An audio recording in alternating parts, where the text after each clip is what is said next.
Hey guys, my name is Alexandra. Welcome to the Customer Success Therapy podcast, the podcast that goes beyond frameworks and strategies, where we will uncover emotional and human side of customer success. I will try to uncover some controversial topics like burnout, churn, misalignment of product and customer success, economical shift that is happening right now, and many, many more. So welcome to the place where we listen and don't judge. Hey, this is me, Alexandra. Welcome to the first episode of Customer Success Therapy podcast. I'm so excited that I actually recording this on Valentine's Day. So happy Valentine's Day to all of us, no matter if we have a second half or no. Let's start. So today we will talk actually about NPS. And you will ask why NPS, why this topic goes again and again in many podcasts, in many webinars, in many blogs, and I will tell you why. So actually, if you will go to my LinkedIn page, you will find out that several days ago, I've posted my first report. I asked CS professionals what they are thinking about the current state of customer success. One of the questions that I asked was, what is one thing that you can read off in customer success? And 50% of people answered NPS. And I thought, wow, I think that it's quite a big thing to actually talk about.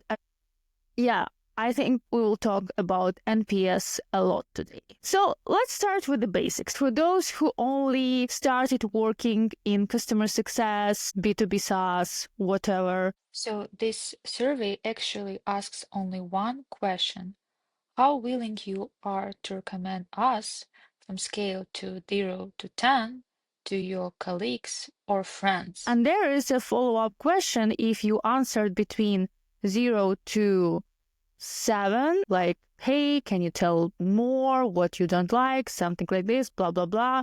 You can frame this question however you want. And if you answered from 9 to 10, the question would be, great, thank you. Why you decided to rate us so highly? What do you like the most about us? Yeah, so the thing is that this survey is highly popular among B2B SaaS. When the customer success has only started, this won one of the metrics that were assigned to the customer success teams, because basically customers were answering on this question. And everything that goes about customers belongs to customer success. Usually SaaS companies like to launch these surveys several times per year. It depends on your size of the company, what's your point to start gathering this, and blah, blah, blah. But I think most of companies usually launch NPS at least twice a year. And this random pop-up with this question will appear when you're working with a product.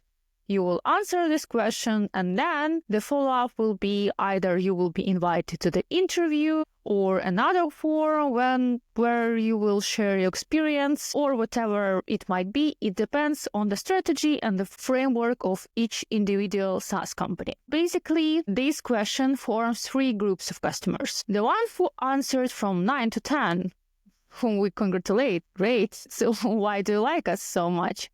The ones that are promoters, who are likely to be loyal, who will repurchase your service, your product again and again, and will promote you to others because it's Net Promoter Score. Why promote? Because basically the customers love your service, product, whatever you're doing so much that they are able to promote you for free, like the word of mouth. They will pass this experience and advertise you for free. I will tell the colleagues and other people in the networks. That's one of the things for you to gain new customers absolutely for 0 CAC. And there are also another group who answered from 7 to 8. Those one are passives, so they don't like you so much. They also don't hate you so much.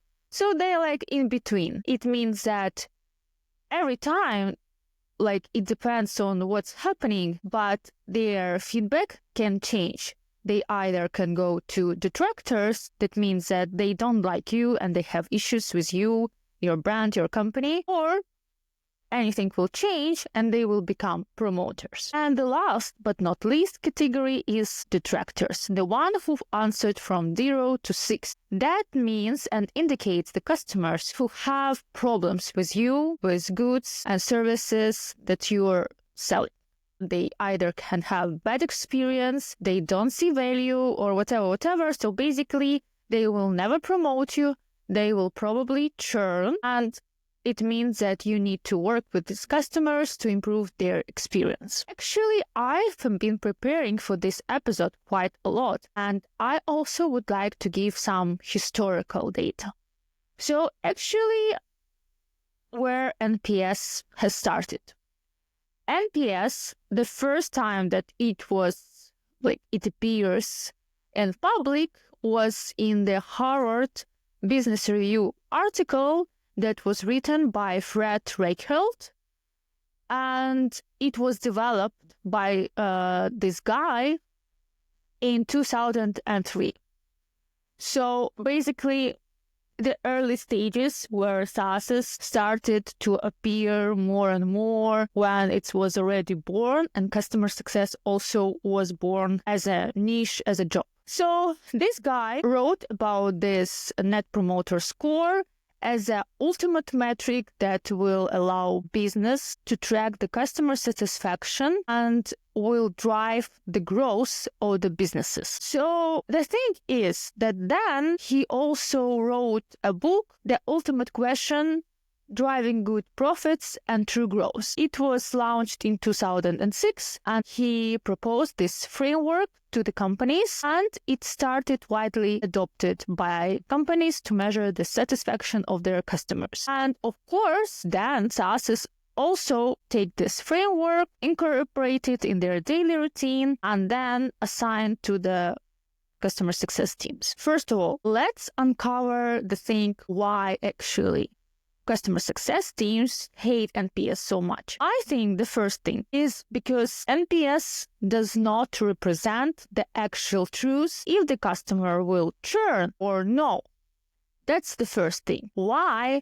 Because even I've experienced such thing where you have a customer who answered 9 and 10, which means that they would like to recommend you, but then they churn. And there is no actual correlation between the answer on this question and the retention level. Yeah. And I think that's because you're a customer success individual and you're in the company. Of course, when your customer churns, who message you? Of course, your manager. And if the churn grows, you will need to input all the information, you would need to measure it. Then the CCO, VP, or whoever will measure the monthly churn, collects the feedback, represent it to the boards or leadership, whatever, why these customers were churned, what you're going to do about this, and so back and so forth. So I think that that's why the customer success professional hate NPS, because we work so hard to retain the customer, and we know that there is so much thing that influence on the customer behavior and even the answer on this particular question, that there is no way you can really predict by just one question if the customer will stay or not. And when you have several examples from month to month where the customers who answered 9 and 10 and they churned, you will have the questions from the leadership like, if these customers are so nice, what did you do wrong so they churned? And sometimes you just don't have an answer, yeah? It can be anywhere, lower product usage, the feature that the customer really wanted, but the product team didn't release, budget cuts, just, I don't know, anything that influenced the customer, and that's it. So here is the timeline, yes? In 2003, he released this article in Harvard Business Review, our guy Fred, who developed NPS score, and it started adopting by the companies. Then in 2006, he released the book. And so it means by this 3 years gap, the companies were starting to adopting the NPS more and more, and actually it became very popular. And the thing is that I found very interesting article that was wrote by Fred in 2006 about that already at that time he was facing the criticism about this net promoter score and that it's a suicidal question, blah, blah, blah. So yeah. And this article basically is like his defense to this NPS and why he thinks that it's not so bad, why businesses and CEOs should be interested in measuring this, and so forth. And one of the things, like how the article was ended, is that he mentioned that one of the CEO of the big financial firm really likes the NPS. And then there is a quote of this COO. Of course, it's anonymous, but let me read. The NPS approach really resonates with me for 3 reasons. It's practical and action-oriented. It establishes clear accountability, and frontline teams like it. It's their learning and behavior that really drives our customer experience. Can you imagine this? Can you imagine? I mean, it's very funny. I mean, it's 2025, and here we are, where in 2006, the CEO of some of the big financial firms out there was thinking that these surveys drives clear accountability. How it is possible? Accountability of who? Probably of the customer experience professionals, of the customer success teams where B2B SaaS started using this framework. But I doubt that actually any of the frontline teams like it. First of all, I will give also my personal opinion. I don't hate NPS. Why? Because first of all, I think it's because of the nature of the companies where I have been working most of my life. It's medium companies, medium-sized, or startups. I love startups. I choose startups to work in because that's the best thing for me, where I feel I deliver the most value. I like to grow businesses, to help them to establish, grow teams, build a strategy, and pass through these pains, through this chaotic experience. And I have been using NPS myself as well.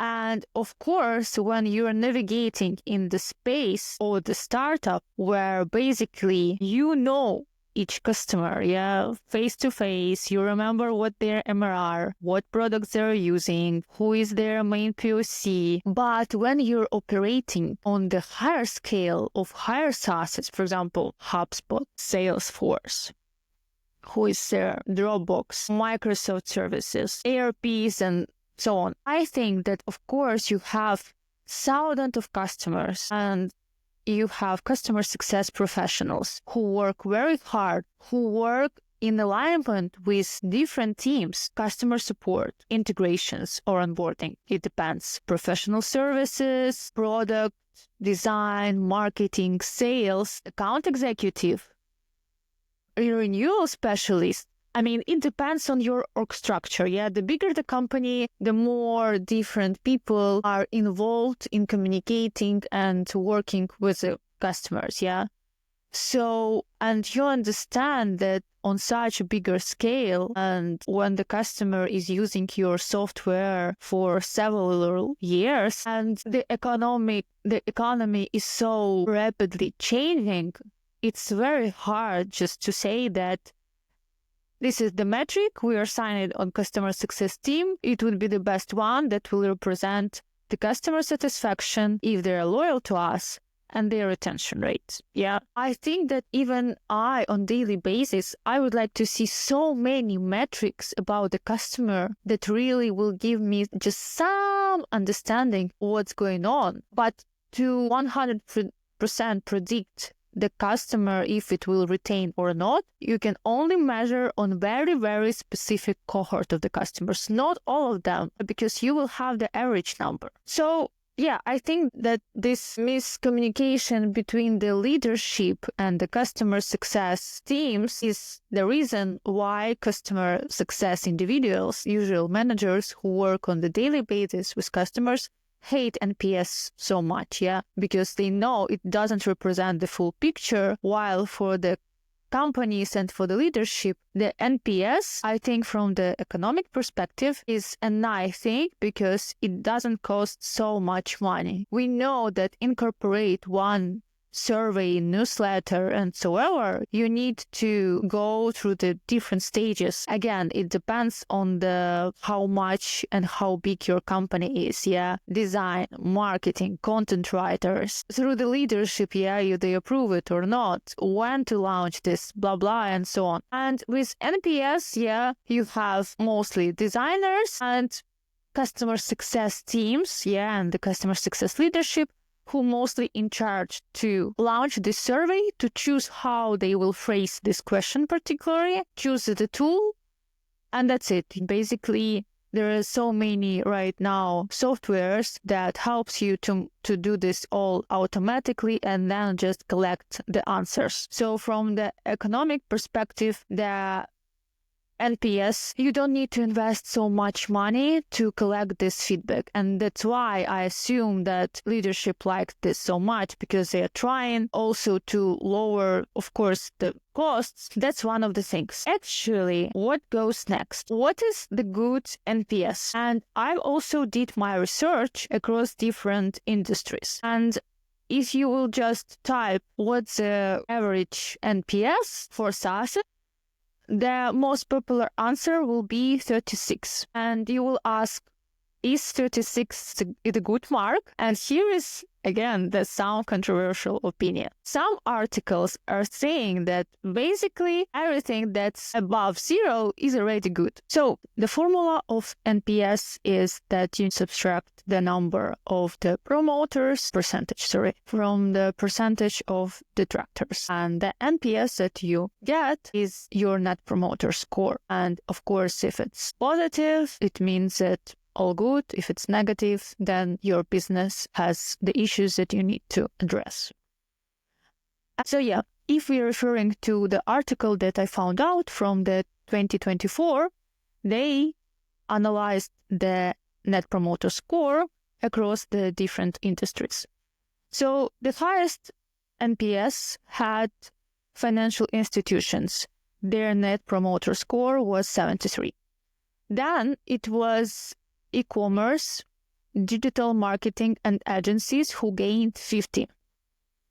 Construction was the lowest. They got 37. And for the B2B SaaS, I think it's the first article which I have found that mentioned B2B SaaS as a separate category. So the B2B SaaS got 40. That's the average metric across the industry overall.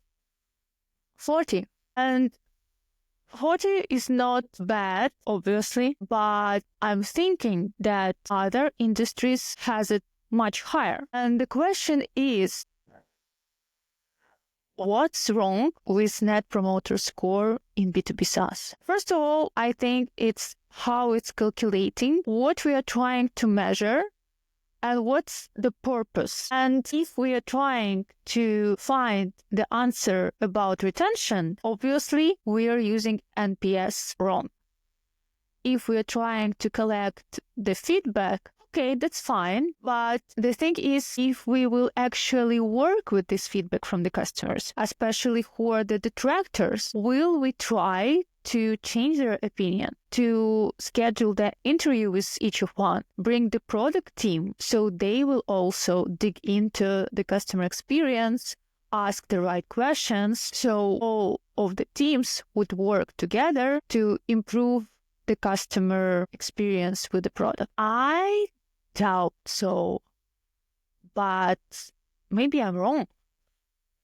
I'm only referring to the well-established SaaSes. That's the thing. Because if you're a startup, obviously you launch NPS just because it's a well-known framework. You would like to start collecting any feedback from the customers. You would like to measure the loyalty of your brand on early stages, and it's much easier for you to work with this feedback. But what about medium and big companies? What's the true reason to launch NPS? The thing is that when I was preparing to this episode, I found different LinkedIn posts that were referring that even Fred Reichheld already blaming NPS, and he even regrets that he created this. I didn't find on the LinkedIn page or in any open articles where the Fred Reichheld would say this exact sentence. But I found other stuff. So actually, if we got back to the 2006, when he started facing this criticism, he mentioned that a few anonymous critics were telling that NPS doesn't relate to the growth. And basically, there is another article that Fred released in 2006 following these critics, and basically telling us and telling the people, like, but how do you measure and what is your ultimate goal? Because the thing is that you need to compare your data of NPS and the answers of the customers with a snapshot of their particular purchases in the same period of time.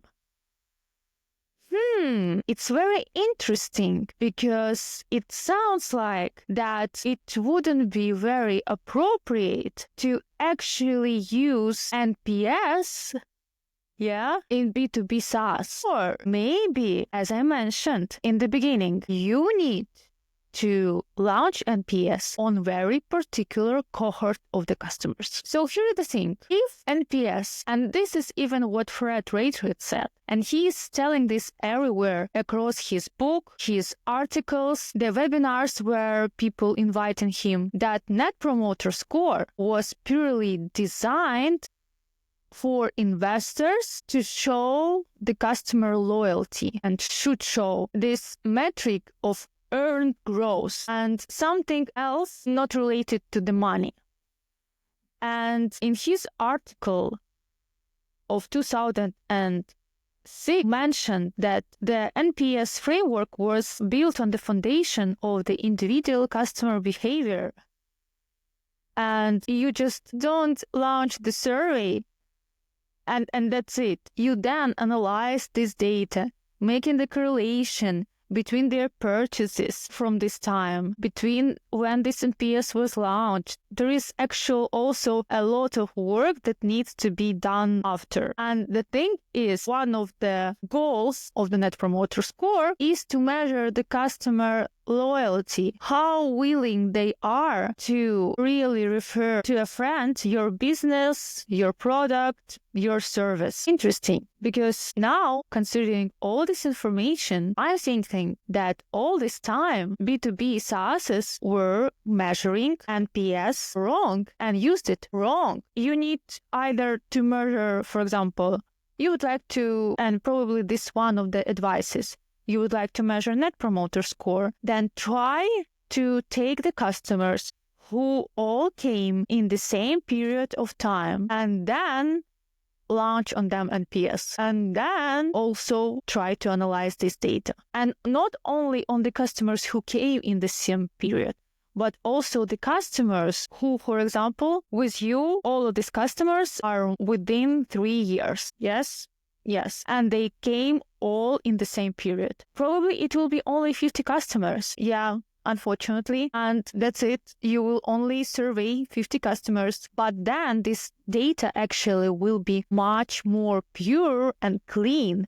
Other thing that I found also very interesting, I think that we need also to mention this, that there is another article that Fred wrote on his page in 2019.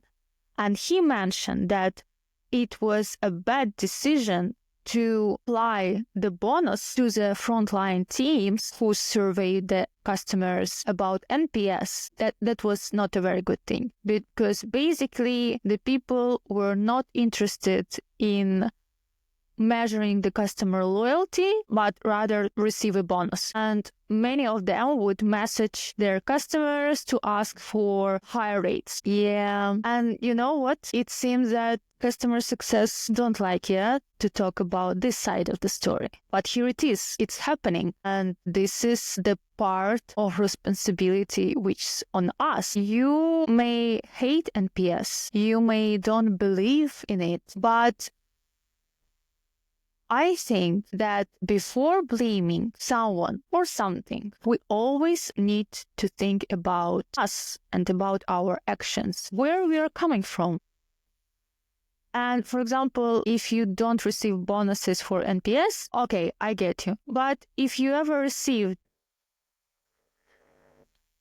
think about it. Actually, the Fred Reichheld is quite a popular person, and many people invite him to the podcasts and webinars and talk about NPS and B2B SaaS experience as well. The thing is that he also came up with a new book. It names Winning the Purpose. I don't know what it's about. I think it should be interesting. I probably will order it and read it and will give you an update. But yeah, I think that let's make a conclusion about the Net Promoter Score, how customer success professionals feel about it, and what actually is happening.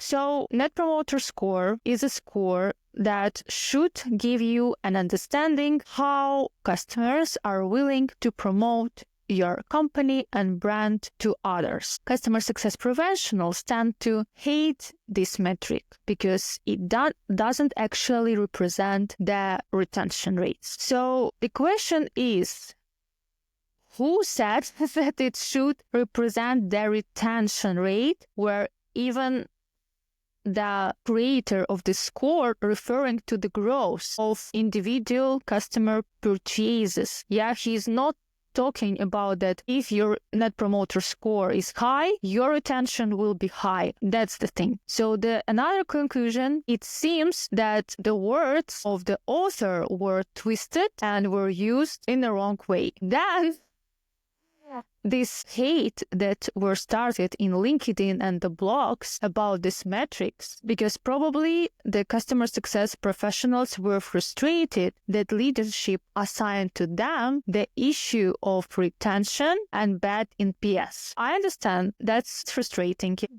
And in LinkedIn, Fred referred that another controversial thing, that in many companies, customer success professionals got the bonus for high NPS, probably across their customer portfolio. I don't know, yeah? It depends on the bonus structure. But I heard a lot of companies really gave the bonus for NPS back in the days. Of course, now it's not, because we are going to the model where customer success professionals should be delivering their revenue growth, upsells, and whatever. But I assume that some back days where there were not so clear understanding that customer success professionals should be responsible for NRR, upsells, and etc., I think that another bonus metrics was related to NPS. Based from what we found out today, I would recommend you not to hate NPS, even if your company is using it.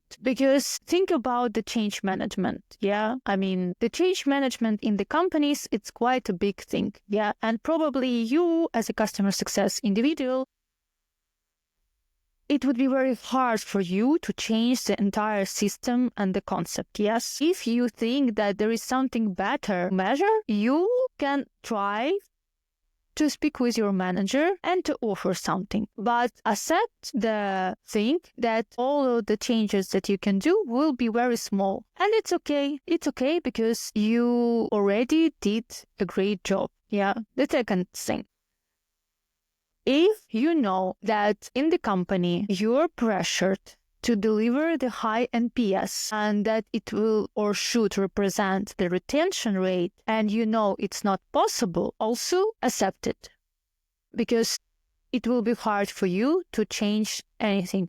You can try, you can speak to your manager, you can ask what he or she thinks about this. Is it a true representation of retention? And see what will they say. if you would like to change something, you need to start with yourself. And the best thing you can do is not to fix so much on one metric and make your entire experience bad in the company. Yes. And in the end of the day, think that there will be days where B2B SaaS will understand that NPS and retention don't work together. But again, I remind you that you are wasting your inner resource to something that needs a lot of time and much bigger titles to actually change something. Yes, and we know that change management in companies costs a lot. So unless your company is not ready to change something, just accept that it will be as it is, and that's it. I already mentioned that NPS is not a bad thing. It's the thing that there was whole miscommunication between how this metric was presented, how it was perceived by others, and it seems that we all understood it wrong. It's okay. I think that the key of this episode is that we need to accept these mistakes and just live with it. But there will be something else where we can try to create something better and not to twist the words and to actually read the author's words correctly. So thank you for tuning in for today's episode. I hope you will like it. If you don't, that's okay. And see you next time in the Customer Success Therapy, the place where we listen and don't judge.